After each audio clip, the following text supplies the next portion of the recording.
오늘은 한강의 채식주의자. 얼마 전 노벨상을 받았죠. 받게 된 배경이 무엇일까에 대해서 한번 생각해보는 시간을 갖도록 하겠습니다. 10월 14일 날 올린 글인데 차별과 학대를 받는 소수자의 이야기인가. 잠깐 한번 내용을 살펴보도록 하죠. 모든 이들의 예상을 깨고 소설가 한강이 노벨 문학상을 받았다. 이게 노벨 문학상 받기 전에 나왔던 기사인데 올해 노벨 문학상 누가 받을까? 중국 여성 작가 찬쉔이 주목을 받고 있다. 한강은 이름에도 올라가 있지 않아요. 영국 베팅 사이트에 나온 예상 순위 1위. 이 여자입니다. 중국의 찬쉔. 자, 보면 다음 달 5일 올해의 노벨 문학상 수상자 발표가 예정된 가운데 어떤 작가가 세계 최고 권위의 문학상의 영예를 안게 될지 관심이 쏠린다. 여기 보니까 중국의 여성 작가 찬쉐를 비롯해서 캐나다 시인 앤 카슨, 한국에서 인기가 높은 일본의 스타 작가 무라카미 하루키, 미국의 대중작가 스티븐 킹 등의 이름이 베팅 사이트에 거론되고 있다. 한강이라는 이름 자체가 여기 올라가 있지 않습니다. 굉장히 이례적인 그런 수상이라고 보시면 돼요. 자, 대부분의 전문가들이 중국과 일본의 소설가가 노벨상을 수상할 것으로 예측했는데 우리나라 소설가 한강이 동양의 여성으로는 최초로 노벨 문학상을 받았다기에 도대체 한강의 소설의 어떤 부분이 노벨 재단으로 대변되는 그 뒤에 그림자 정부, 세계 정부주의자가 있다고 보시면 됩니다.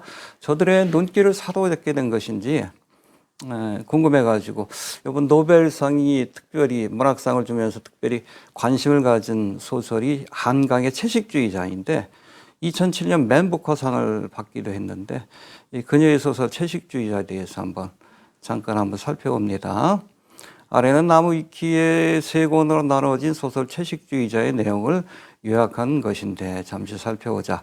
원래는 세 권으로 되어 있지만 각기 시각이 달라요. 주인공의 시각, 언니의 시각, 형부의 시각으로 나눠지는데, 아무튼 요번에 낼 때는, 번역해서 낼 때는 한 권으로 낸 겁니다. 한번 읽어보시길 바라고 나무위키에 들어가셔서 채식주의자입니다. 요약한 걸 제가 한번 좀 읽어드릴게요. 그래서,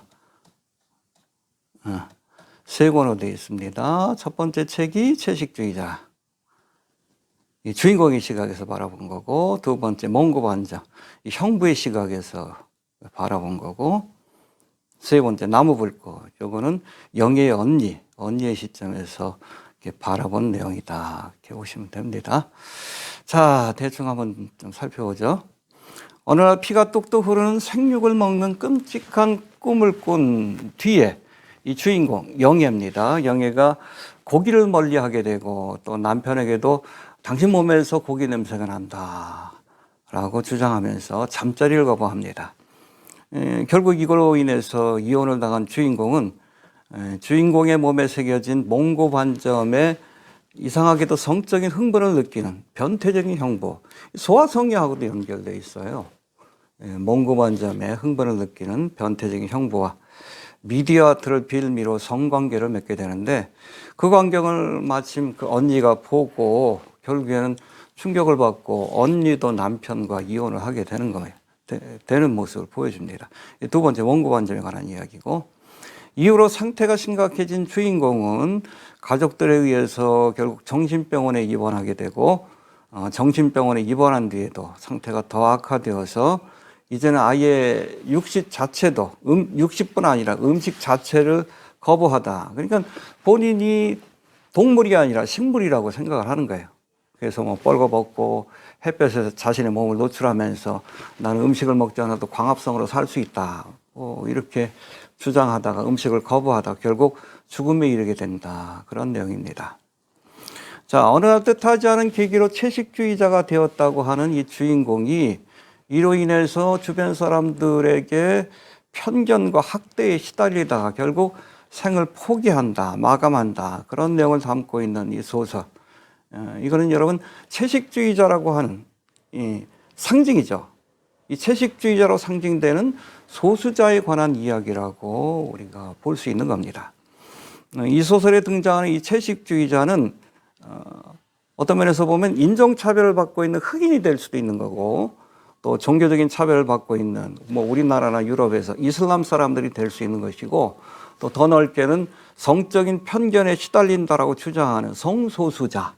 우리가 동성애자를 자꾸 성소수자라고 그렇게 표현하죠. 의도적인 표현이라고 보시면 됩니다. 이렇게도 해석될 수 있는 개념이라고 보시면 됩니다.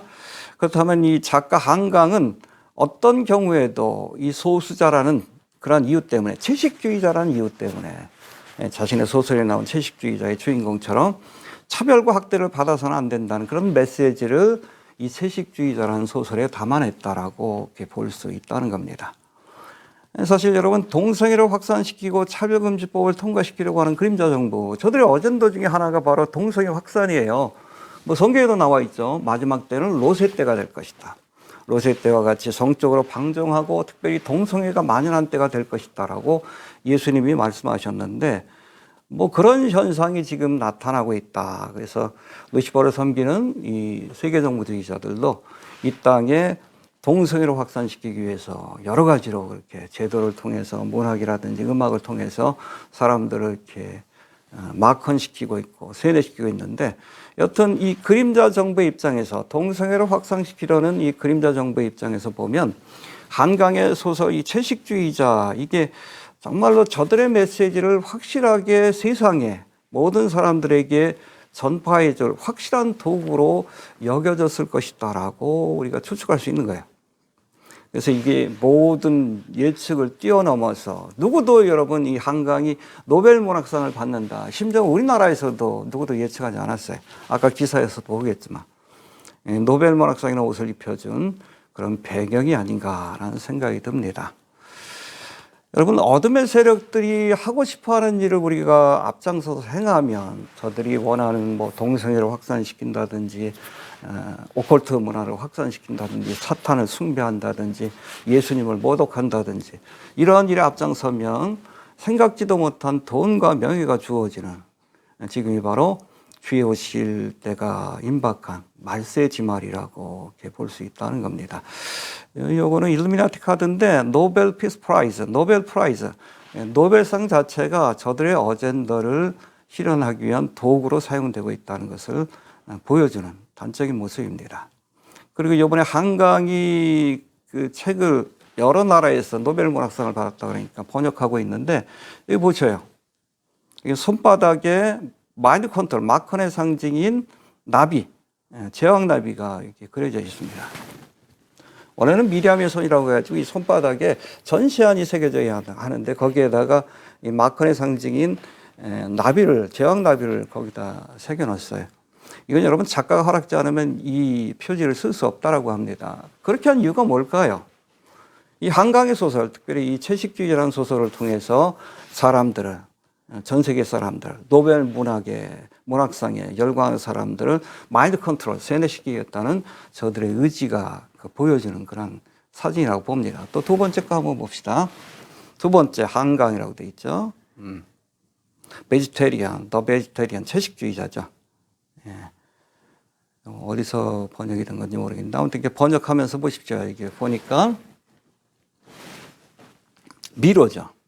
여러분, 일루미나티 상징 가운데 프리메이슨의 상징이기도 한데 오컬트의 상징이기도 한데, 이 미로는 어떤 그 새로운 지식을 얻는 과정, 혹은 프리메이슨이나 일루미나티에 입문하는 과정을 묘사하는 상징이라고 보시면 돼요.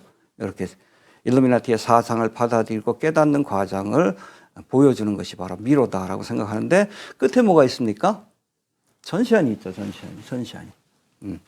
결국 이 소설을 통해서 사람들이 일루미나티 사상, 특별히 동성애 어젠더에 공감하는 사람으로 마인드 컨트롤하기 위한, 입문시키기 위한 그런 목적을 가지고 이 소설이 쓰여졌고, 또 그렇게 해서 노벨 문학상이라는 그런 타이틀을 준 것이다라고 이해할 수 있을 것 같아요.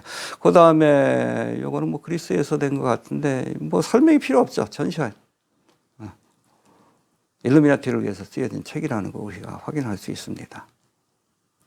자, 여기는 한강의 공식적인 프로필이에요. 그래서 뭐 연대 출신이고 아버지가 한승원이고, 한승원에 대해서는 제가 다음번에 한번 그 글을 한번 좀 영상을 올리도록 하겠습니다. 근데 이게 공식적인 프로필을 보십시오, 이게.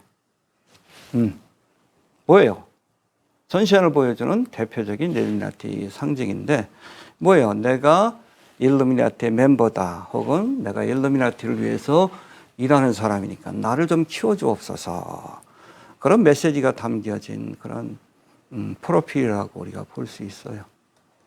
근데 뭐 모든 걸 떠나서 이 청소년 위의 도서로 선정될 만큼 이 채식주의자는 굉장히 내용이 좀 문제가 있어요. 너무 성적인 장면들은 리얼하게 묘사한 것들도 있고, 또 뭐 소아성이라든지 이런 것들을 연상시키는 장면들이 많기 때문에 문제가 있는데, 근데 뭐 노벨 문학상 받았다 그러니까 사람들이 다 칭송을 해. 대단한 거다. 뭐 대단해. 제가 늘 얘기하지만 아무리 여러분 비단으로 쌓아도 똥은 똥이요. 그 메시지 자체가 지저분한데, 악하고 음란한데 누구도 지적하지 않습니다. 우리나라에서 노벨 문학상 받았다 그러니까 다들 뭐 칭송하기 바빠요. 뭐 자칭 지성이라고 하는 사람들도. 근데 최근에 그 기사 난 거 보니까 제가 재밌어가지고 스크랩을 했는데, 이 정유라 아시죠? 정유라. 네, 최순실의 딸인데 문제가 많은 사람이긴 하지만 이 한강을 저격했어요. 몇 번 저격했는데 뭐라고 합니까? 노벨상 한강 또 저격한 정유라, 변태가 망상을 갖고 쓴 글. 저는 정확한 표현이라고 봐요. 임금이 뻘거벗고 있는 것을 아는데, 이 한강의 작품 자체가 문제가 있다, 포르노 같은 그런 작품이라는 거 아는데 누구도 얘기를 못해. 왜? 임금이라는 위세에 눌려가지고, 노벨 문학상이라는 위세에 눌려가지고. 그럴 때 여러분 벌거벗은 임금님의 그 동화책을 보면 어린아이가 그걸 얘기하잖아요. 임금님이 뻘거벗었다. 정유라가 정확하게 저는 그 표현했다고 봐요. 변태가 망상을 갖고 쓴 글. 무릎을 탁 쳤어요. 아, 정확한 표현이다. 근데 이 변태가 망상을 갖고 쓴 글을 왜 노벨 문학상을 줬을까요? 왜 그래요?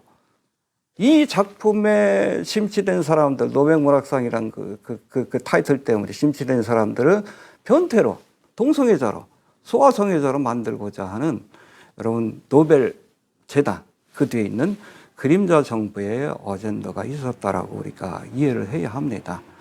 아무튼 이 노벨 문학상 받았다고 열광하지 말고 그 뒤에 이 어둠의 세력들, 적그리스 세력들이 어떤 어젠더를 가지고 이 한강에게 노벨 문학상을 줬는지에 대해서 우리가 알아야 합니다. 좀 깨어 있길 바랍니다.